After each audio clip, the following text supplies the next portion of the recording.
ஏன் போல?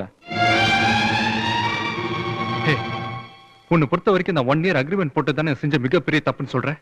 ஏன் நானே சொல்றேன், நான் செஞ்சது மிகப்பெரிய தப்பு தான். நான் கல்ச்சர் தெரியாம செஞ்ச தப்பு. நான் வாழ்ந்த நாட்டுல கல்யாணங்கிறது இங்க நடக்கிற மாதிரி திருவிழா கிடையாது.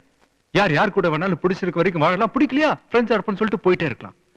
கல்யாணங்கிறது அதனால இந்த ரேஷன் மெத்தட்ல ஒருத்தனுக்கு ஒரு பொண்டாட்டி தான், ஒருத்திக்கு ஒரு புருஷன் தாங்கிற கண்டிஷன்லாம் கிடையவே கிடையாது. 2-3 வாட்டி கல்யாணம் பண்ண ஆம்பளைங்களையும் பார்த்திருக்கேன், 4-5 வாட்டி கல்யாணம் பண்ண பொண்ணுங்களையும் பார்த்திருக்கேன். அந்த கல்ச்சரை பார்த்து பார்த்து வளர்ந்த எனக்கு 1 வருஷம் மட்டும் பொண்டாட்டியர் அக்ரிமெண்ட் போட்டது எனக்கு தப்பா தெரியலடி. ஆனா உனக்கு கல்யாணங்கிற வார்த்தைக்குள்ள அர்த்தம் தெரியும், தாலிங்கிற வார்த்தைக்குள்ள மரியாதை தெரியும்.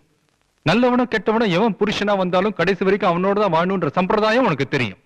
இதெல்லாம் தெரிஞ்ச நீ எதுக்காக 1 வருஷம் மட்டும் பொண்டாட்டே இருக்கேங்கிற அக்ரிமெண்ட் கையெழுத்து போட்டேன்ற விஷயத்தை எமோஷனலா நீயே சொல்லிரு. சொல்லு.